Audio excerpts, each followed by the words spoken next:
got the victory, but check the stats, brother. Like, there is a box score.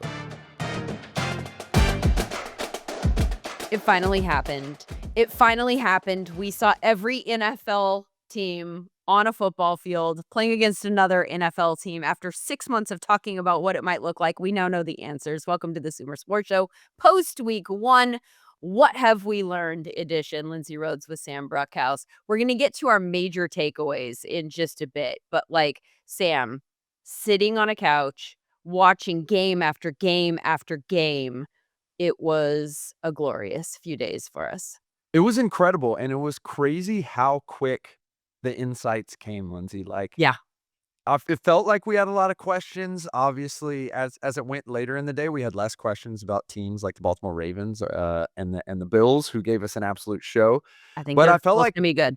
first quarter, I already had a page full of notes of things I wanted to talk about. Yeah, I have a feeling that we don't have time to get to all the things that we wanna talk about. We're just gonna have to pick a few things. Shawn Syed is going to join us momentarily. He of the film breakdown scheme expertise. He's gonna tell us his primary takeaways, what he learned in week 1, and then, as I mentioned, we'll get to our main, takeaways in that department in just a little bit. But first, we have some tracking data to get to. We have a way here. I'm going to let you describe it. Our Sumer scores.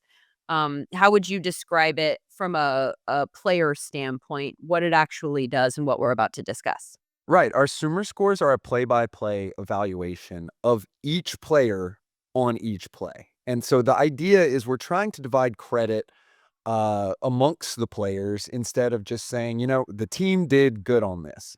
We're trying to actually figure out who did something good. And so the way we do that is by comparing the relationships between each player using tracking data and the ball on that play with literally every historical version of it in the NGS era, which stretches back to like 2016. And using that, we're able to get an idea of what a good play really looks like for a left tackle, a left guard. And moreover, it is objective and it considers all the crazy variances that can happen and then tries to wrap it into, a good product to indicate whether or not that player did something well on that play. And then you roll that up and it gives us a sense of how good their game was. Yeah, what you said there about it being player agnostic, I think is one of the coolest parts, because if you're subjectively grading every play, you can't help but know, oh, well, that's Jamar Chase, right? Like, you know that as you're watching him run every route. Like, this model does not know that. It doesn't take that into account. And so I think that this is an awesome way to take a look at, what each player did. And certainly there were some standouts. This is not a new thing that we've discussed. We've talked about SumerScore a lot on this show, but I thought since we now have specific game data that we're going to get into, it was worth sort of resetting the table. Let's talk about some of the standouts, the names who popped, either positively or negatively, whichever direction you want to go in. Where do you want to start? I want to start on the offensive line because I think that is what we don't talk about the most, but what affects the game the most. And Yeah.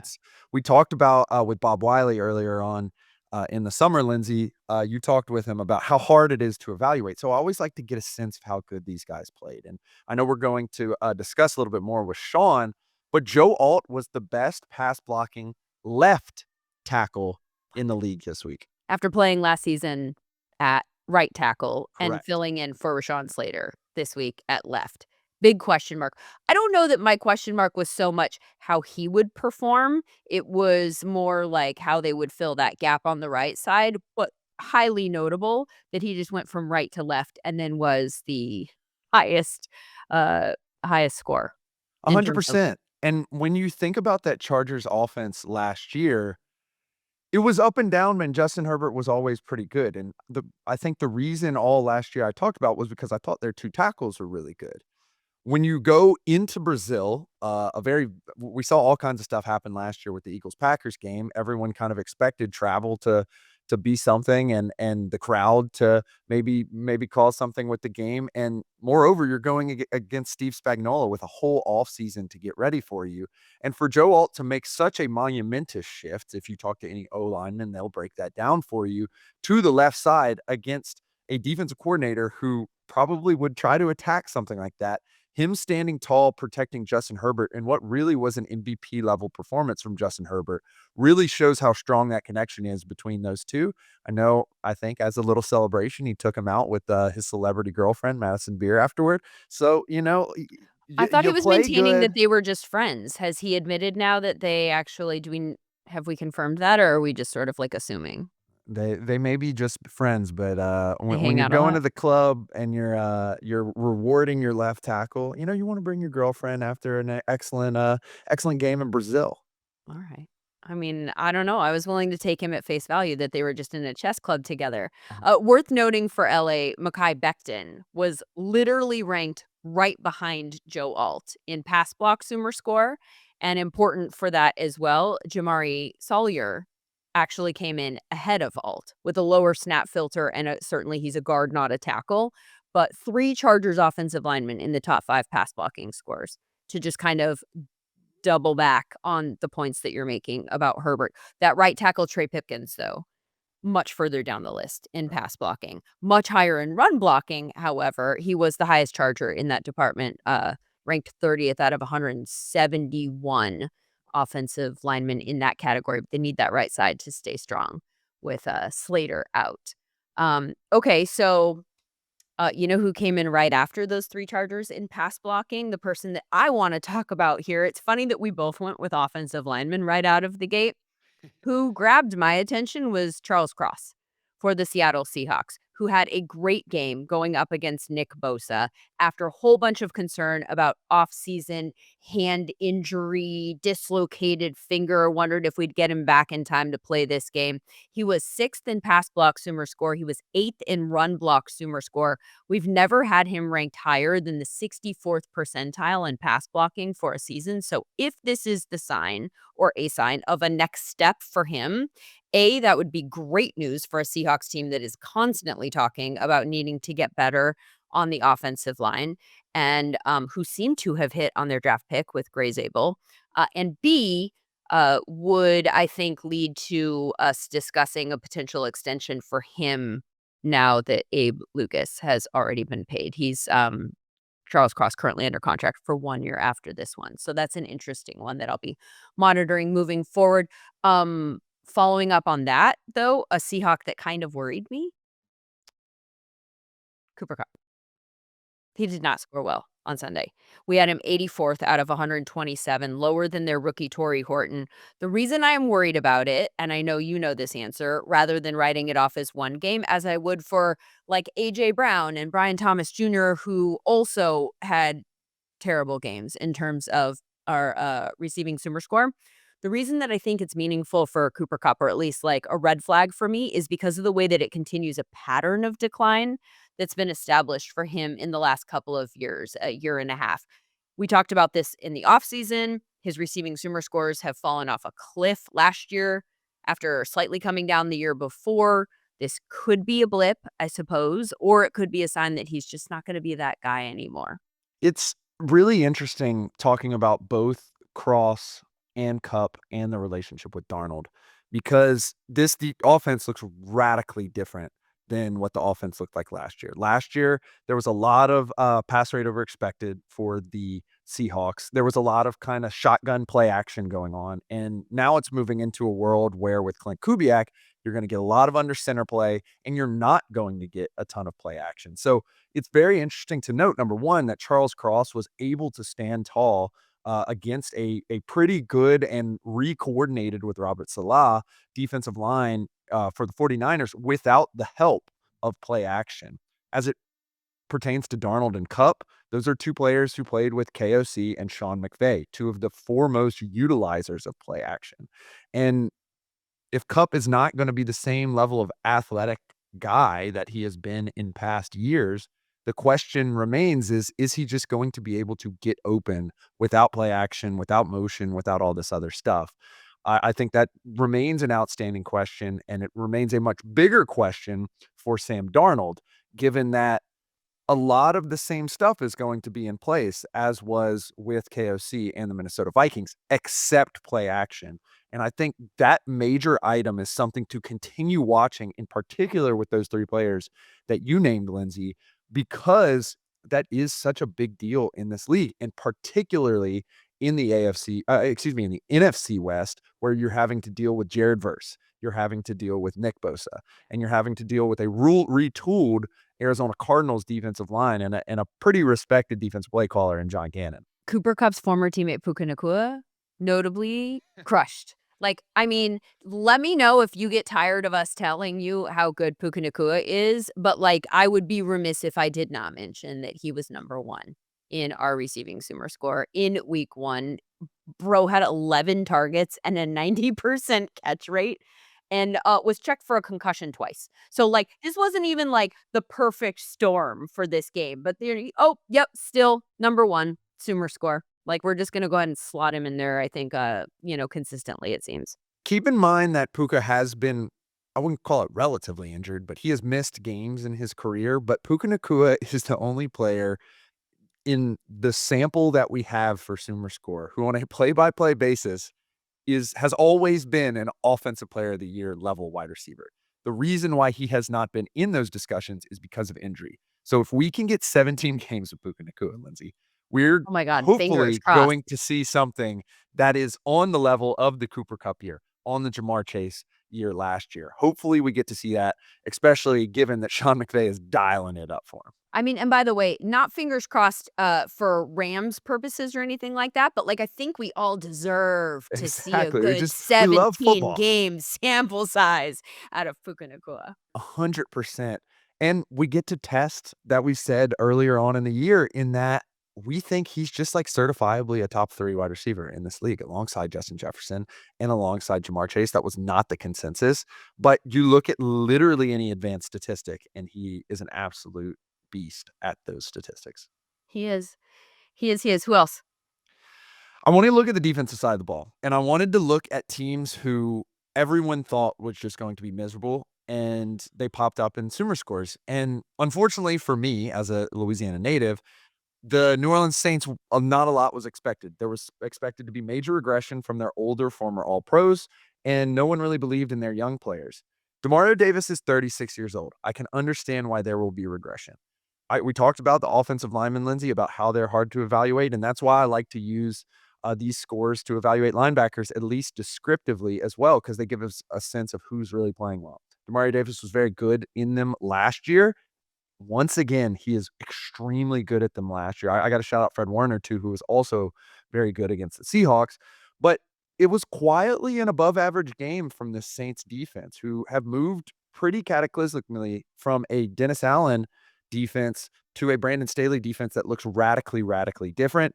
No drop off at all from Demario Davis. He led virtually in every single pass rush, coverage, run defense. In all of those, he was an elite player in SumerScore. And if the Saints want to have any progression from their team, I think he's going to have to continue to play at that level. And if you look back at history, that's just who he is at this point. So don't expect any regression from Demario Davis as long as he is healthy and on the field. And I think that means a lot for the Saints defense. Sidebar, are we gonna see a regression in targets to Juwan Johnson, or is he gonna be this involved in that offense all year long? What is It going was on? it was really, I mean, I obviously wish he would have made the catch in the end zone to win the game, but I think that was an interesting thing too. I mean, they go ahead and end up keeping him on the team despite everything going around, and people were wondering if he would ever be the Jimmy Graham level tight end that provided so much to Drew Brees back in the day with Sean Payton. Obviously, we switch from that kind of Sean Payton tree. We go to Clint Kubiak. We're still not really seeing it. All of a sudden, a breakout game from Jawan Jennings in this past week with Kellen Moore. I'm really interested to see how that offense continues to look. As am I. I'm gonna stick with the tight ends for a second and just highlight one that we knew was good, but turned out to be very good in week 1, maybe even a little bit more so out of the gate than I expected, and that's Tyler Warren. I stayed away from drafting him in fantasy, partially, I would say maybe entirely because I was scared of the offense and just had no idea what to expect.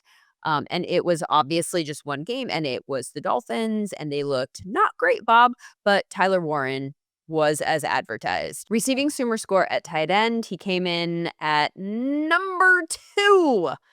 But of the 14 tight ends who had 20 or more run blocking snaps, he was the highest scoring guy out of all of them. 9 targets, 7 catches. I mean, like, what more do you want from a guy who is a rookie in this offense? Like, he did it all. The crazy thing too is there's this little bang bang play that ends up in the middle of the end zone where Minkah Fitzpatrick kind of interferes with him. It would have been a walk-in touchdown. Minkah Fitzpatrick with the veteran play to just kinda act like he trips, chop his legs out from underneath.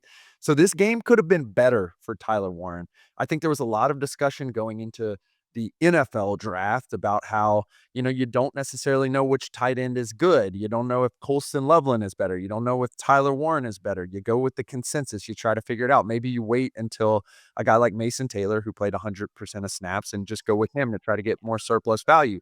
When it came down to it, Tyler Warren balled out in week 1, and it really kind of validated what the preseason fantasy draft strategy was that if you can't get McBride and you can't get Brock Bowers, and you can't get Kittle, who now 2 of those guys seem to be a little banged up, just wait it out until you can get one of these rookie tight ends, especially given we have 100% snap share basically for Mason Taylor, and now you have an excellent game from Tyler Warren. It really proves itself out. I'm really interested to see if the Colts offense can keep this up. Kind of a maniacal game Yeah, between the Miami Dolphins and the Colts, but the level of attention that they showed him is that's what I really like to see. That's the thing, and that was also one of the questions was, like, at the point when I was drafting a lot of these fantasy drafts, I was like, "I don't even know if it's Anthony Richardson or if it's Daniel Jones. I don't know what the pass catchers look like with Daniel Jones, who's the priority." Like, it just was so unknown. Now we know, and he's clearly a priority in the offense, and, love it. Lots more on tight ends, by the way, still to come.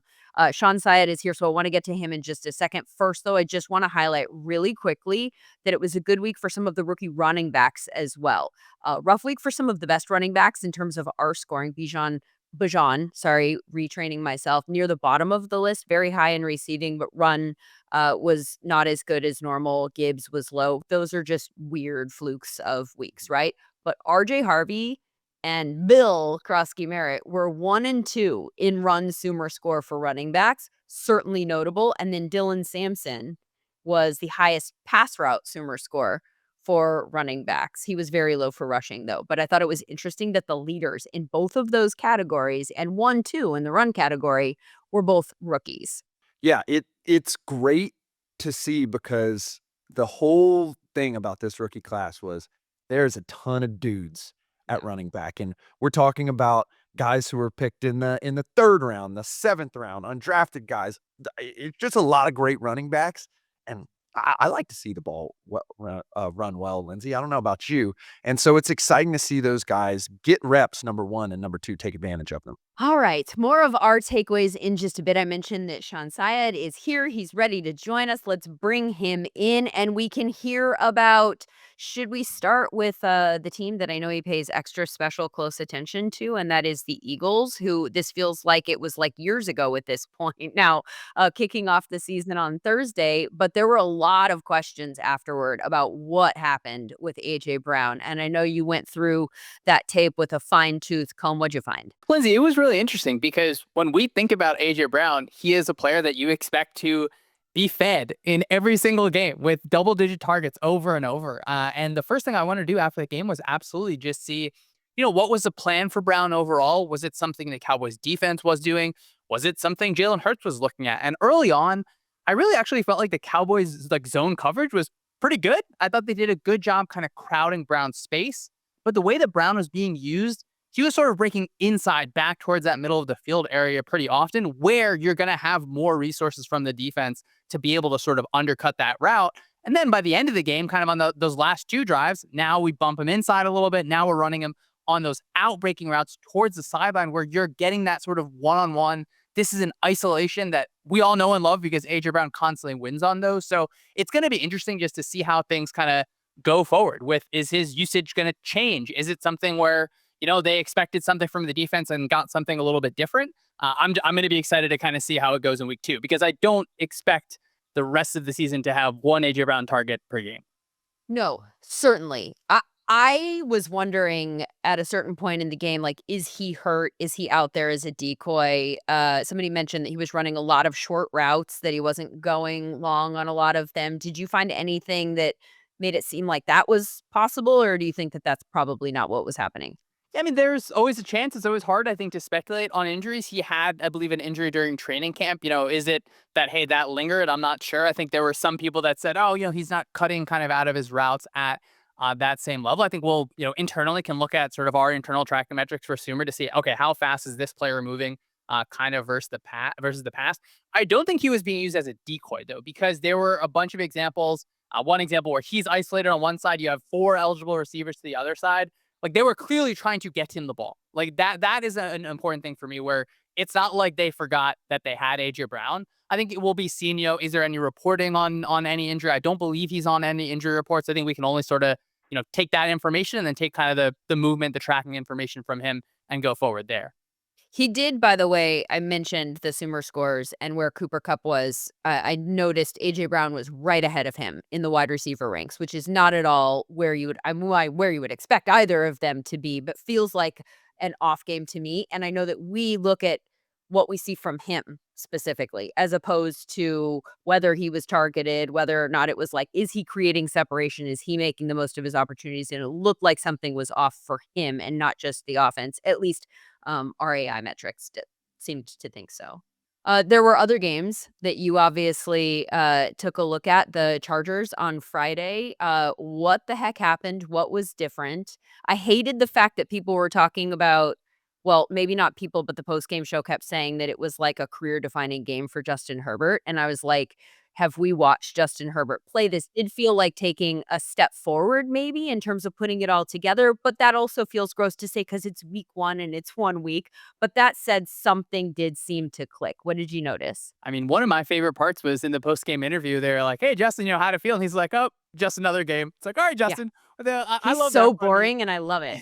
I do think the most exciting part for me, obviously, I mean, like when Justin Herbert throws a football, it's hard to not get excited about that. But I thought that the Chargers offense did a really, really good job of creating conflict for the Chiefs secondary. That, I think we're used to Spags, the defensive coordinator for the Chiefs, having so many parts that are so used to what he wants to do. But I mean, Greg Roman did a really good job of, you're getting crossers in different directions. You're having, you're creating a bunch of friction where now Quentin Johnson is just running wide open. I did like a quick breakdown of that. And I was like, oh, this is a play that Harbaugh used at Michigan. You're able to take that. You're able to bump it up to the next level. Everyone in the NFL is using it. Go ahead and use it yourself as well. So I was impressed by like the overall just pass rate. I think there was a late game situation where it's like they're in a super heavy set and they go into play action right away. It's like, all right, like you're really trying to go ahead and win this game on offense. You're not saying, hey, we need to super duper like establish the run and kind of pound our heads against a wall in that direction. So that was, I think, kind of exciting to me from the Chargers offense. They also, their pass catchers. It was wild to me that that Justin Herbert had such a good game when I had so many questions going into the game about who was going to be catching the ball outside of Lad McConkey. Like Keenan Allen looked like Keenan Allen from a few years ago. I mean, I don't know if physically he actually did, but in terms of usage and production, I thought that we had a lot of questions kind of answered there in a positive way. Did you feel that as well? I mean, I just love watching Lad McConkey run routes. It's like, it's so exciting, Lindsay. I wouldn't expect to be bringing up Keenan Allen right now, but I think it's a positive situation, I guess. Like, that's something that I probably personally underrated just a little bit, just his comfort overall, your kind of placement in the offense with him. I was impressed. Like, I'm glad you mentioned usage overall, because early on in the game, you get Quentin Johnson like running across the formation, starting on the line of scrimmage, which you generally don't see that kind of route run in that way. You're usually kind of a little bit closer to the backfield. It's just like, it's not a tell for the defense. So to use that, you get him on the move, you get him able to break some tackles, get down the field. I was just impressed. I think going into the season, all of us had questions like, all right, well, what does the Chargers offense look like now? And they obviously still have things to figure out. Overall, I was really happy with how Joe Alt looked at left tackle, but the usage aspects of it, I was, pretty encouraged. And I mean, I know Sam has a lot of thoughts on the Chargers offense overall. Yeah, so you're painting a picture, Sean, of a better landscape for Justin Herbert, and I think he was able to take advantage of that landscape, and also it seemed as if he had a little bit more control, and as we all know, for 2 years, I have been calling for Justin Herbert to, get a little involved in the run game. 7 carries on this game. Do you think that's something that we're going to see him a little bit more get a little bit more active in the scramble game, break the pocket, try to make some plays, after 2 or 3 seconds to someone like Ladd McConkey, who, as you mentioned, is an excellent route runner? Or do you think as the season goes on, he's going to play a little bit more safe?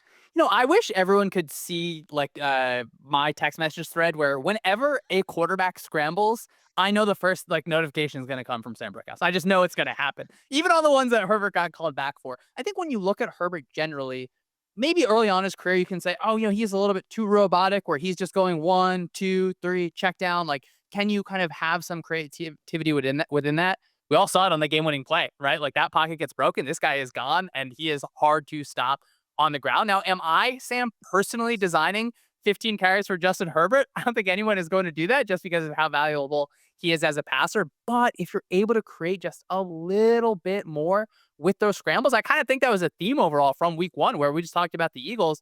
I mean, the Eagles offense was able to score points because Jalen Hurts was scrambling, right? And so when you have a quarterback that can create a positive when you're just not, like, everything's not there, and that doesn't say, like, the Chargers offense, I think, on schedule was actually really good, but you add that extra level in it, it's just so hard to stop. It bails you out of so many situations. That third down or that game-ending play, there's a lot of quarterbacks in the league that just cannot solve that situation, and for him to be able to do it, game 1, big stage, you're coming out of there feeling really, really good. Are we feeling good that maybe Quentin Johnston figured out how to catch the ball? I think that's up for Quentin Johnston to be able to decide. You can look at, all right, are you catching the ball with your body or catching the ball with your hands? Like, I mean, me personally, like, hey, you caught the ball. Like, that's all that's good. I'm not your receivers coach. I don't have to look at it all. I hope so, because I think when you generally look at the data, and Sam, you can tell me I'm wrong, like, drops in one game is not always like super predictive of drops in the next game. Obviously, the story around Johnson is big. Like for CeeDee Lamb, like, hey, this guy's a high target player. You're going to have drops. We all remember thinking about, hey, Jamar Chase can't catch a football in the preseason. Oh, that's the best receiver in the league right now. So, Lindsay, I certainly hope this is like so. a few years worth of sample size, but Dontavian Wicks also weirdly was one of our highest scoring wide receivers. Look, in there are going to SumerScore be this drop week. passes, but when you see the Chargers using Johnson in ways that, like, hey, that underneath route, that can be just a positive situation, you get things going. I Right. think you can start to feel a little bit better, hopefully, about that. And we've seen a lot of bad drops from Quentin Johnston. But the good thing about our Sumer scores is it does consider the context of who's around you, what's going on. And as a result, it kind of builds in some of that variance to the Sumer score. So if it is a bang play and all of a sudden you drop the ball, it's not going to knock you as hard as kind of a cut and dry drops are bad strategy, which I really like because it bakes in, in history, how many of those balls have been caught. Quentin Johnson was a very unique story last year in the data because he was not very good in the first half, and he started to build up a case for being a certified wide receiver 2 or excellent wide receiver 3 in this offense as the year went on. We started to see his route running metrics go up. We started to see him receive a lot more targets from Justin Herbert, a lot more target share. But production did not follow basically until the last game of the year. I think it's excellent to see production really follow and all of those things come through to week 1 this year because it shows kind of the building and the idea of what they want this Chargers offense to be, which I think is really interesting. What about the offensive coordinator change in Tampa Bay? This was the biggest question, I think, about that team, whether they would metabolize. I mean, gosh, same with Detroit. And like there's a lot to discuss with regards to coordinators that we lost that we thought actually had a lot of effect on their offensive success specifically. And then Tampa Bay didn't look quite as good as they did last year, but they did some things well. So what did you notice there? Yeah, Lindsay, it's an interesting situation in Tampa Bay where, like, if you're an offensive coordinator in the league, you want to be the Eagles offensive coordinator, you want to be the Bucks offensive coordinator because you're about to get a head coaching job the next season. I think Bowles has just done a good job the last 2 picking those people. Obviously, you lose Liam Cohen, who had I think, a lot of unique ways to attack defenses. You bring in Josh Grizzard, who I don't believe he called plays before at all in the NFL. You're missing Tristan Wirfs. You're moving people along the offensive line. In that game, I mean, Grizzard's not going to look at this back and say, hey, this is the best game I'm ever going to call in my career. There were situations where Baker Mayfield probably should have had like multiple interceptions in this game. Emeka Egbuka in his first game had an awesome touchdown a little bit earlier. And in that game winner, Lindsay, when I was watching it back, it's like, wait, they ran that play twice before. Like, are you as an offense able to gain information from what a defense is telling you and trust that? Where I'm sure Ibuka went probably back in the huddle and was like, this play is going to be a touchdown. I was wide open 2 more times. The first time they ran it, Baker ends up throwing to the other side because they have a coverage breakdown. The second time they ran it, Mike Evans is breaking over the middle of the field. Baker takes that throw. When you're like looking at it back, you're like, okay, Ibuka is running just down this field wide open. The third time you run it, you get back to it. You gained all that information. You trust your concepts. You're trusting what information you gain from your defense and your players on the field telling you like, hey, I think we're going to be able to get this one. You're able to win the game where, Lindsay, maybe if a situation happens different on the last drive for the Falcons, we're talking about it a little bit different. So I think for Grizzard overall, that was like a cool micro, like, to me, that's the story of football. It's like, are you able to have these ups and downs through a game and ultimately just find a way to win it, right? Like, that's all you need to be able to do is find a way to win it. I think he's still going to improve on so many different aspects of play calling, but that was just, I think, a cool example from week 1. So, Sean, I think the question that I always have with the Bucs offense is, are they going to be able to run the ball? We couldn't see them in the Brady years run the ball super well. Dave Canales comes in, even though Baker looks good, year 1, still couldn't really see him run the ball. Last year, Liam Cohen comes in. Bucky Irving is one of the best running backs in the league. They're very efficient in the run game. They're sitting right around average right here. They weren't really able to get it going. They were getting 14 for 37 on the ground for Bucky. Yeah, they were getting chunks of yardage, but no big plays. Do you think that is a question mark, particularly as it pertains to Baker Mayfield, or do you think that the Falcons just had a good showing in week 1? I was a little bit more impressed with the Falcons defense overall than I think I was expecting to going into this one. I do think Jeff Ulbrich had some just like fun things going on overall. We got linebackers blitzing right through the middle at 100 miles an hour. And I mean, I don't want to fully judge this unit without when you get Tristan Wirfs back there, you're able to bump multiple people back into spots that they're more comfortable than they usually are. So I would say kind of too early to tell on this one, just because the Bucs, to me, they've earned our benefit of the doubt a little bit here, where I really enjoy watching Bucky Irving play the sport of football, and I think their offensive line is going to be cohesive. They're going to be able to mesh together once again when you get Wirfs back in there and you get things rolling. Game probably slowed down a ton for Ulbrich after being the interim head coach. He goes back and like steps out of that whole whirlwind of a job, and he's like, "This is easy. We got this one." Which is one of the points that I wanted to go back to with regards to the offensive coordinator and the Bucs, and the fact that obviously football is about running plays, collecting information, trying to figure out how to do it, when to do it again and how to take advantage of the things that you've already seen.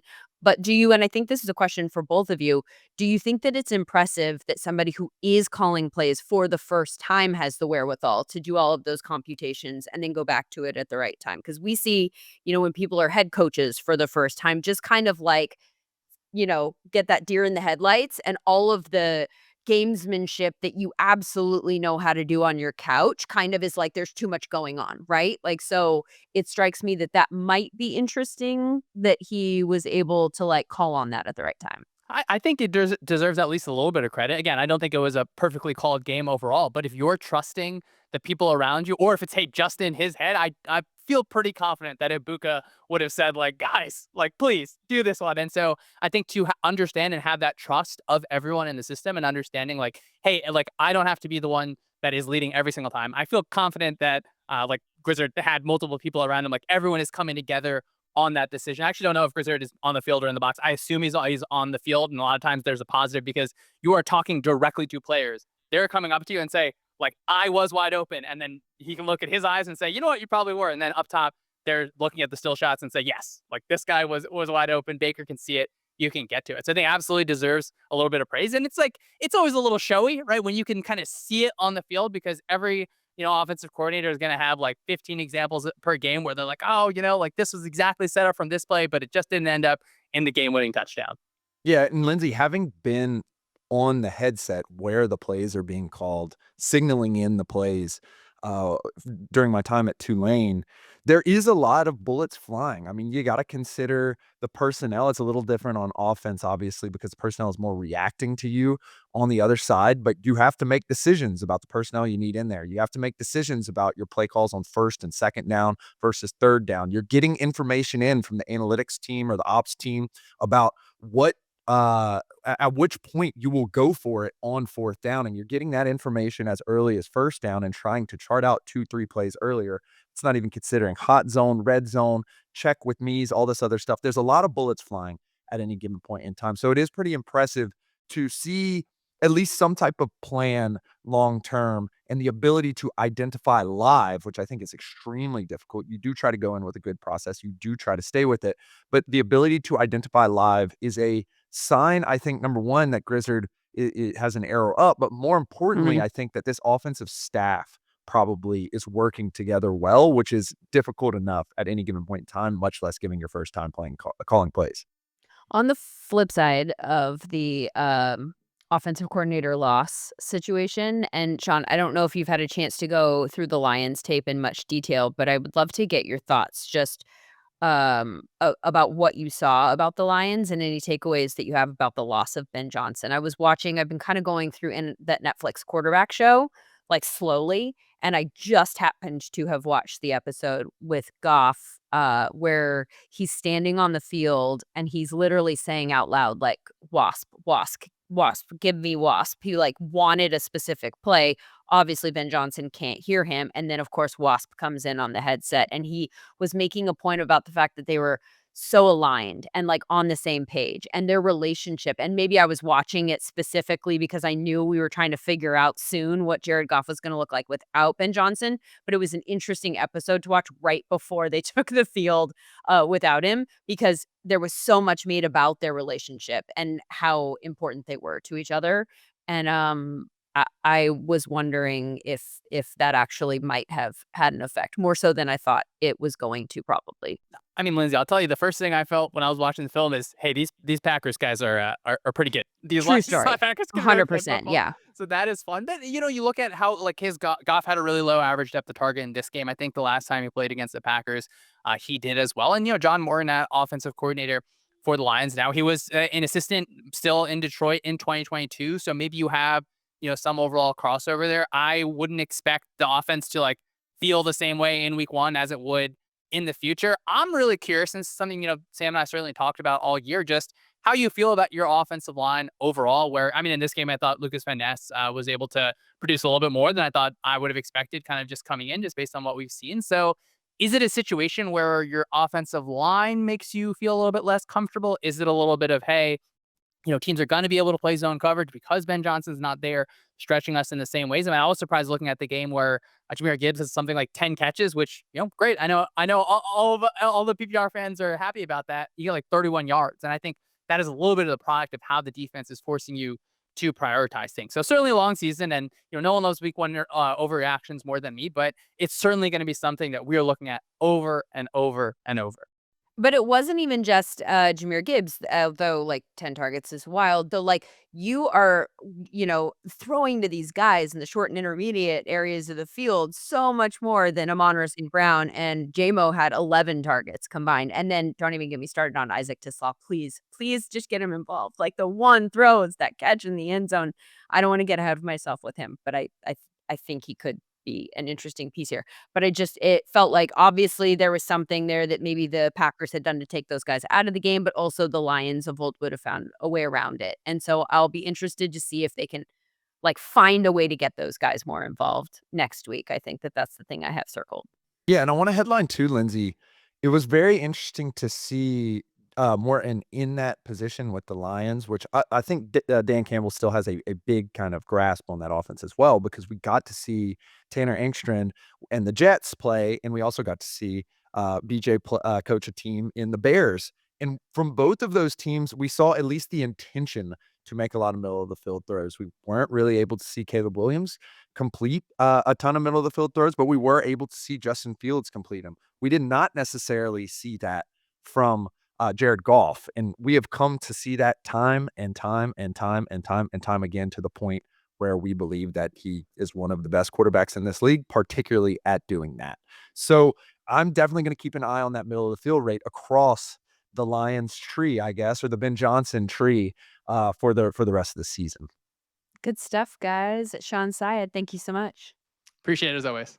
So, Sam, it's perfect that you brought up Justin Fields there as a lovely segue into the things that we learned in week 1, because one of the things that I learned is that he can throw the ball, right? All offseason, we talked about the Jets leaning into the design run game, joking about how high their run rate was going to be. And they even made it look for a minute there like we were onto something when they ran on 3rd and 11 early in the game. But Mr. Fields did not just run in this game. He also threw the ball very, very well. Top 5 in EPA per drop back this week, top 5 in CPOE, that's completion percentage over expected, top 5 in success rate, and he had the second highest passing SumerScore after Matthew Stafford. He was 3rd in pressure rate, meaning he had the 3rd highest pressure rate, 50%, but he only took 1 sack. That is a 7% pressure to sack ratio. That's a good number.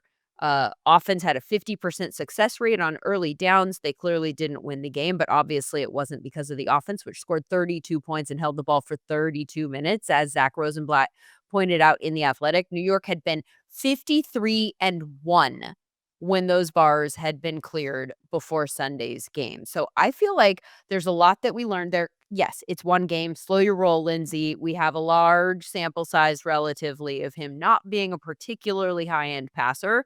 But one of the things that I have always said about Justin Fields, and I said it before about Sam Darnold, was that the environment was never great. He was never utilized in the way that felt perfect. We were put in offenses that put him in a position to highlight the things that were not his strengths, or more specifically were his weaknesses, right?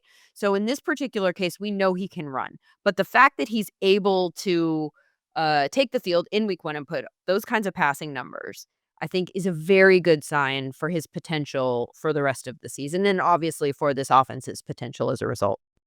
My favorite stat in Shawn Syed and Tash Seth's Stats and Scheme newsletter, which you can subscribe to now on SumerSports.com, was that he threw a high-end 31.8% of his passes over the middle of the field in Tanner Engstrand's coming from the Lions offense, and he was still able to achieve all those excellent passing analytics that you just outlined, Lindsay. And that's not to say, we were saying we were laughing about what their pass rate over expected, how much they would be running.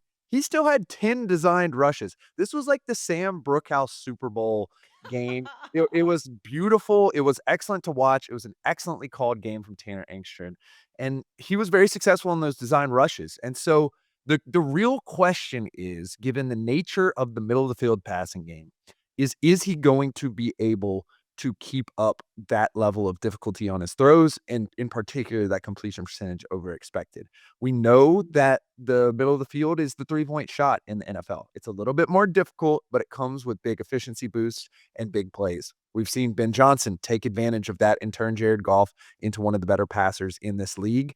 If Tanner Engstrand can do that with Justin Fields, plus the addition of a 70% success rate, which obviously is aided by the naked boot, which no one even thought that Justin Fields could run on the goal line. And sure enough, he just jogs into the end zone, despite being, probably the number 1 weapon for them in the red zone. If they're able to add both of those together, this Jets offense is going to look really great. And moreover, for fantasy folks, it's going to open Garrett Wilson and Breece Hall up the Yes. same way it did this week. Yes.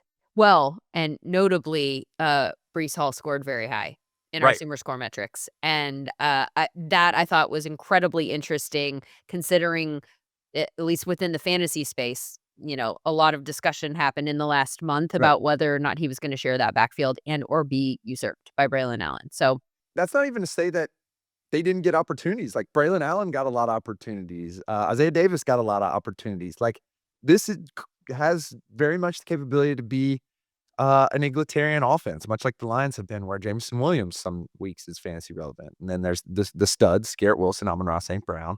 And then the running backs are very good and fantasy relevant as well. I'm going to be tracking the Jets very closely because they're doing a lot of things correct. yeah, I thought that was really interesting, and that they did that against the Pittsburgh Steelers defense. Like, it wasn't like, we're talking about the Colts game and Daniel Jones and kind of going like, wait, because, well, at least I am, because I have expressed a ton of concerns about the Dolphins, and I feel like a lot of that game had to do with the Dolphins. This is a case where the Steelers defense is certainly not perfect, but like it's on a different tier, Right. so And we talk about first-time play callers. You try to come in with a plan, and their plan was to not run the ball to TJ Watt. Like, TJ Watt commands the side of the field. That's what he's known for doing. The Steelers want to cut the field in half because they believe in Alex Highsmith and they believe in Hayward and the rest of that group. And they just decided, sweet, in the run game, we're going to let them cut that side of the field off. We're going to run behind our young tackles, our left side of our offensive line. It ended up being pretty successful. When you stick to a plan, often it works pretty well, particularly when you have a guy who was as hot as Justin Fields was on Sunday. yeah. I hope you drafted him in fantasy, because if he continues to play all season long and he plays like this with the rushing upside that is baked into that, like, that could be such a massive value pick. I have 0 shares of him outside of dynasty leagues where I do have him, so that's good.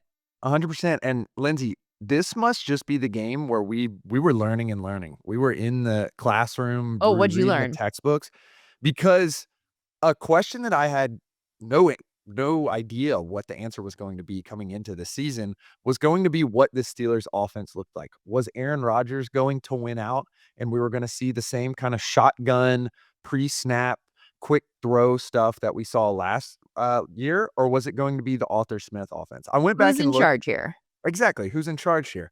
And I went back and looked at Arthur Smith's, year-to-year under center play action rates, and he is pretty flexible. When he was with the Titans that had Derrick Henry, they were under center and run and play action. When he didn't quite have the level of quarterback and young running back, when he was the head coach of the Falcons, it switched up.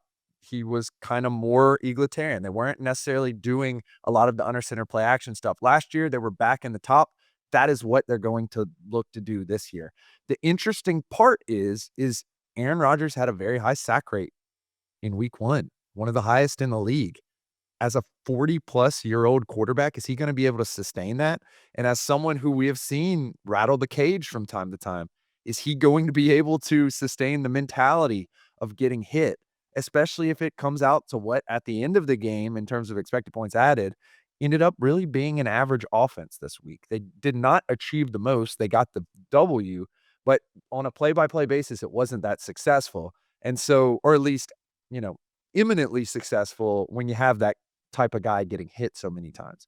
And so I'm really interested to see how this progresses. Are they just going to sacrifice Aaron Rodgers to the Wolves, put him back there, turn his back to the defense, faking play actions and gunning the ball deep? Or at some point, does this come a little bit more conservative to what Aaron Rodgers wants to look like?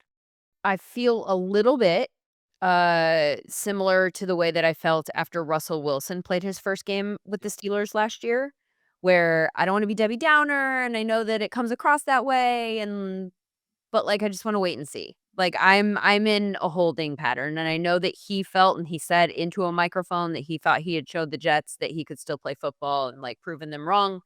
Um and which is Check why the he's stat. so Yeah, you likable. got the victory, but check the stats, brother. Like there is a box score. Well, one of the things that I have on my radar to keep an eye on this year that statistically is a pattern when quarterbacks get older is their ADOT comes down. Mhm. If it comes down, and it doesn't actually always come down, I should rephrase that. But if it comes down, that tends to be a sign of something. And his ADOT came down. Last year, he had the lowest ADOT that's average depth of target, by the way. He had the lowest average depth of target of his career last year. And obviously all of the other stats that support maybe a decline. And so I think that the Jets had good reason. Obviously, anybody who has listened to me talk about Aaron Rodgers knows that I agree with the Jets and think that they had good reason to maybe move on from him. But I am concerned about the fact that the average depth of target was, I forget the official number, I don't have it in front of me. It's like 4.3 or something like that. It's like 4 and change. That's a really low average depth of target. And so if that continues, and again, it's a 1-game sample size, that could be game planning, but it's consistent with a pattern that's already been established, much like we said with Cooper Kupp, of a decline. Are we going to continue in that department? Is that a sign that maybe the arm strength isn't there? Interesting note. I keep mentioning Netflix's quarterback show, but in that same episode that I talked about earlier, Kirk Cousins talked about how he was hurt in this game, Mhm. and he was talking about the challenge of knowing in your brain when to fire, when the window is there, all that stuff. Like, you understand football, you understand the timing, you understand it all. When your body cannot do what your brain tells it to do, that creates problems because you're like, now, and then, oops, the ball didn't get there in time and it's a pick or something like that. Right. So as we evaluate whether or not the arm strength is still there, then that's something else that I'm keeping my eye on. Because Lord knows that, like, up here, that's always been a strength for Aaron Rodgers. Will it continue to be his friend, or will it Right. fight against the things that his body may or may not be able to do anymore? Yeah. To put it in perspective, they were 31st in ADOT this week out of 32 teams. So Yeah. it's definitely something to keep an eye on. Something to keep an eye on. One of the things that I learned this week, Sam, is that we're going to see a lot of tight ends on the field this season, and I'm here for it. Sometimes 3 tight ends at one time. The Cardinals lined up with 3 tight ends 25% of their offensive plays. Sam, they had multiple tight ends on the field for over half of their offensive plays, 50.8%. And they were not the only ones that were that high. The Browns' primary personnel package in week 1 was 12 personnel. They ran that 50% of the time after using that personnel grouping on just 15% of their plays last year. And we're not done. 3 more teams ran more plays than not with multiple tight ends. The Packers and Eagles, who did that 55% of the time, and the Steelers, who ran 53% of their plays this way. Like the Browns, they're way up in 12, only ran it 19% of the time last year. And that is not counting the Ravens, who were at 50% exactly. I think offenses are evolving. As far as this position is going, I think we're seeing more and more athletic pass catching tight ends come out in the draft who can also block. I feel like that's a little bit of a cheat code. I think tight ends are being developed at a higher rate at younger ages. And I think all of this points to the continued production growth that we've seen in box scores in recent years. There were 12 tight ends this week who had 6 or more targets. Last year, week 1, there were 3. 16 tight ends had double-digit fantasy points this week. Week 1 last year, there were 5. And yes, I put in waiver claims for Harold Fannin this week. So there's that. But I do feel like the tight end story is one that will be really interesting to monitor as the season goes on. Lindsay, I am so glad that you're highlighting this because this is something that I've had my eye on for years. We've started to see these folks who are extremely personnel diverse kind of pop up. And a lot of the times it was just switching guys in and out. And we saw that a lot with like a guy like Sean McVay, who's typically going to run 11, but you're going to see players in different places and you're going to see them do different things. I think that was kind of the beginning. And then when guys like Ben Johnson and guys like Todd Monken and the Baltimore Ravens were able to get these big tight ends or fullbacks involved in the passing game, Kyle Juszczyk and Kyle Shanahan, obviously another example of that. It just makes planning for an offense a lot more difficult. Now, the comeback would be, why wouldn't you just want a wide receiver running routes rather than a fullback or rather than a tight end? And that's a great explanation. Like that's something great to hit, but it can't be, you know, you don't have to establish the run to make people fear the run. And when you're coming out in 13 personnel, immediately everyone is going to fear the run. Were the Cardinals the most effective in the run game this week? No, they weren't. They were about average. But nonetheless, it was able to open up the pass, particularly in the red zone. It was able to open stuff up for Kyler Murray and Marvin Harrison Jr. And when you're showing a front like that and you believe in your guys like Higgins or Tip Ryman or especially Trey McBride, who when it really comes down to it is kind of playing wide receiver functionally, but just has a different level of body type. And thus you can kind of motion him pre-snap. It just opens up a lot if you have that level of guy. It feels like it, like, disguises a little bit more of what your intent is on that offensive play, right? 100%. It's very difficult when you have a 6'5", 265-pound person to not think that person is gonna block. And moreover, it's really difficult when that person can catch the ball like Trey McBride. It's really difficult to not run out a defensive back to go cover him. And that fear in a defense coordinator's mind, I think, is enough to get over the realities of the situation, which is, yeah, sure, you could probably trot out nickel out there, but then what if they do motion him in at run? And I think coaches' neediness to be able to answer every question, and that's just the reality of talent in the NFL. There's a limited amount of talent, brings these personnel diverse teams a little over the average just based on whoever they have.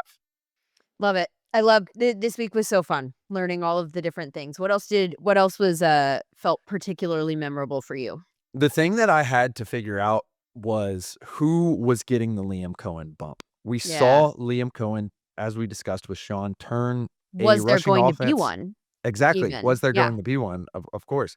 We saw him turn what was a putrid rushing offense into a really good rushing offense. So what I learned was that Travis Etienne is going to be the Bucky Irving this year, Lindsay. That's what I learned. We saw him have an excellent, efficient running game. We saw pretty much all the same stuff we saw last year from the Bucks being utilized, including Brian Thomas Jr. on a beautiful end around, which thus opens up other plays for Travis Etienne. And then come on Monday, Tank Bigsby is out of there. He's traded for a 5th and 6th round pick. A lot of people could be saying this is the Bashal Tootin time. I'm sticking with Travis Etienne. That's what I learned. Yeah, I think that was a very interesting observation this week also, how good he looked in this offense, and I'm wondering now let's do a quick aside, help me with my fantasy. Because I think you could still maybe try and grab him. You could make a trade for ETN and hope that maybe somebody else thinks that it's a little fluky. So if we agree with what you're saying and that this is sort of a product of environment and that this is a great situation for ETN and what we saw in week 1 is maybe likely to continue, then, do you think that that is likely true? Like, are you willing to push your chips in to a degree on that? Here, I'll argue for and against it. Here's the Okay. argument against Travis Etienne. The Panthers' rush defense last year was really bad, and they added a bunch of young guys. It could be that they didn't know what to prepare for with Liam Cohen, or at least didn't prepare for what it would look like. Obviously, there's a level of uncertainty moving to a new team, and thus a team which was already underpowered in the run game defensively just got overpowered by a lot of good talent. The case for him is that he had like 50% carry share. A lot of that was eaten up by Trevor Lawrence scrambling as well. And it just seems as if they're going to continue forth with him as the number one running back, given how explosive he has been during his career. Remember, explosivity was never really his issue. His issue was fumbling and kind of the down to down passing back stuff. That was always Travis Etienne's issue. I don't think that's going to be an issue underneath Liam Cohen. And I think it would be really interesting given that a lot of people stick to that ADP. You could get him in the later rounds. It could be really interesting to see if you can steal him in like a flex first. He's on someone's bench trade. I think that'd be an interesting way to go about it. Totally. I'm gonna have to figure out what I'm willing to give up for that. All right. I've got a lot of fantasy related things to do for the rest of the day. Before we get to that, one more thing that I learned is that maybe the Patriots are not ready to be like the 4-win to the playoffs team just yet. I mean, there's still so much time, but they look like a team that maybe we got a little bit higher on, we being the collective we, than they're ready to be just yet. They look like they've got a lot of work to do, particularly. And one of the biggest questions that I had kind of circled is like, this is what we're going to learn from them. What I want to learn is who their pass catchers are, right? Like they just did not have anybody that came to the forefront that could be trusted consistently last year. And I walked away from this week wondering if I actually had an answer to that question yet. It's tough, especially when you have a young quarterback. I mean, to a certain degree, we were able to see Jaden Daniels turn Terry McLaurin into an all-pro last year when a lot of people were asking the same questions about him. I don't have a good answer, and I don't know what it's gonna look like, really. I think that's the real question is, can Mike Vrabel and Josh McDaniels construct something that makes sense for Drake May? I wasn't really overly impressed with Drake May himself at the time, and you combine that with pass catchers you don't really love, and that causes some problems. Who I was impressed was Will Campbell, and we know that Mike Vrabel wants to run a power game. And I think if Will Campbell is able to develop over this year, perhaps we will see kind of the Panthers' trajectory within this year, which unfortunately didn't look great in week 1, but the Panthers' trajectory where an offensive line starts to come along and thus makes things easier for a quarterback who doesn't have a lot of weapons. As a result, I kind of agree, Lindsay. I think this is going to be a little longer build than we'll see. I'm going to continue looking on if that defense can prop them up.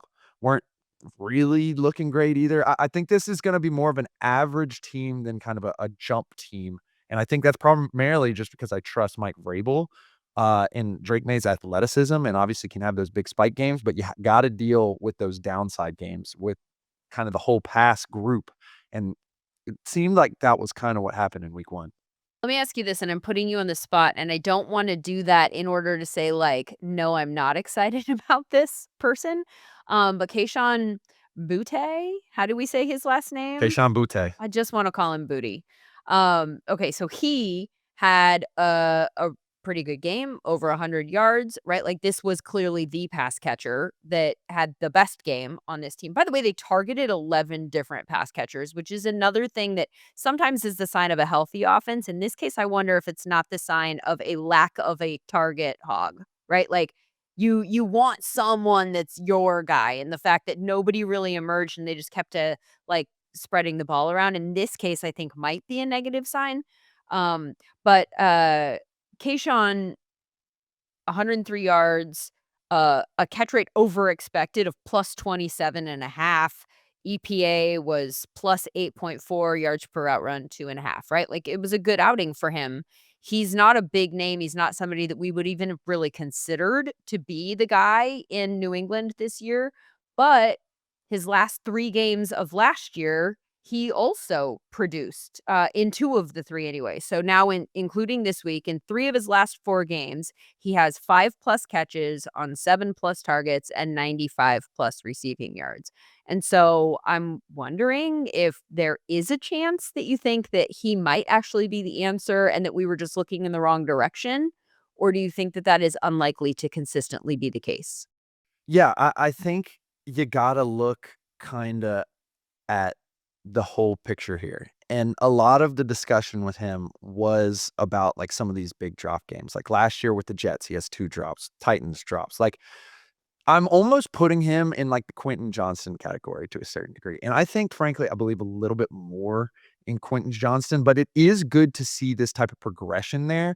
I just don't know if he can be a true target earner the way that we really want to see someone do with Drake May. Ideally, that's Stephon Diggs for them. Weren't really able to see it, didn't look fantastic. But I think I'd put him more in like an ascendant wide receiver 2 perhaps lane right now is where I would put Kayshon Boutte. I know that ideally it's Stephon Diggs. I have a fear that with Diggs, we might be looking at a Cooper Cup like age situation. I don't know, because I think that there was some evidence his last year in Buffalo that maybe a decline had already started, and you can work around some declines like the Chargers did with Keenan Allen before he went to Chicago and just brought, the depth of target down. And but I think something is not. I don't think Steph Diggs is the same Steph Diggs, that we think of as Steph Diggs. I think, and it's clearly coming off the injury. Our evidence last year with guys coming off injury was that they weren't the same for a while. And so maybe it'll just take a little while, but also at his age, I wonder if there is a ramp back up to where we want him to be. And so I was keeping an eye on like Demario Douglas, and will he take that next step this year? Is Pop going to be the guy, or is Kyle Williams, the guy that they drafted, going to be the guy? And I mean, obviously, it's still so early and anything could happen, but I didn't see evidence of any of that. And from a SumerScore standpoint, um, Kayshawn was their highest scoring receiver, but he still came in at 60 in the ranks. And so that's obviously not where you want your number 1 wide receiver to be coming in at. All right, anything else, Sam? I think the final thing you just got to hone in on, and this isn't necessarily a takeaway or a learning, but what JJ McCarthy are we going to see moving forward? Like the first half, it looked really brutal. Negative plays, sacks, picks. It just didn't look good. Second half, started to keep it moving, started to find completions, and best of all, had a quarterback design run touchdown. So I think that's something I want to keep an eye on. And very similarly, Bo Nix is a guy that I want to keep an eye on, because the entire story moving into this year for Bo Nix was, could he continue to limit negative plays and expand his role in the offense? His role in the offense expanded, the negative plays came along with it. I don't think the Broncos are going to be able to survive what looks to be an extremely tough division, with the Chargers having Justin Herbert play MVP ball, and obviously the Chiefs as well, and Geno Smith looking pretty good as well. I don't know if they're going to be able to survive offensively in some of these games if they start to get shootouts, if Bo Nix continues to make negative plays. Yeah, interesting there. I agree with you about Bo Nix, because that's like a step back at a time when we were expecting a step forward. Again, super small sample size, plenty of time to turn it around. The JJ McCarthy thing, like first time, like he's never done it, right? Like first time in the NFL. I fully expect and write off any kind of struggles that you have. And I like that he built on it and kind of got settled a little bit, and that the arrow pointed up as the game went on. So we'll see if he continues to build on that. Were you impressed with Caleb? I was not. I was Yeah, I not wasn't impressed with Caleb. either.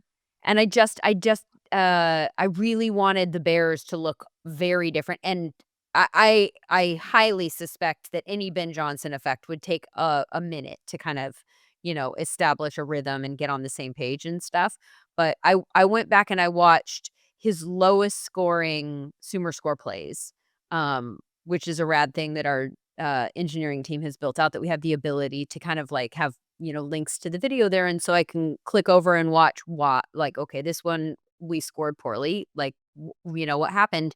And I noticed in all of the plays that were red, which is like the lowest, um, he wasn't under pressure. It was just kind of like he wasn't sped up, is what I'm trying to say, because one of the things that I really wanted to keep an eye on this year, I really want his time to throw to go down. I want him to establish a little bit more pace in the pocket, and actually, weirdly, his time to throw in this game went up from last year. It was, like, over 3, and so we moved in the wrong direction for a one-game sample, but in this case, he was on these throws, they were just misfires. It wasn't, like, hand in the face and any of that. Like, he had time, and he just didn't make the throws, and so maybe those are why those were the lowest graded plays, right? Because those were the ones that were on him, and I'm sure there were other examples, and I know there were other examples where he was sped up, but, I didn't love seeing him have time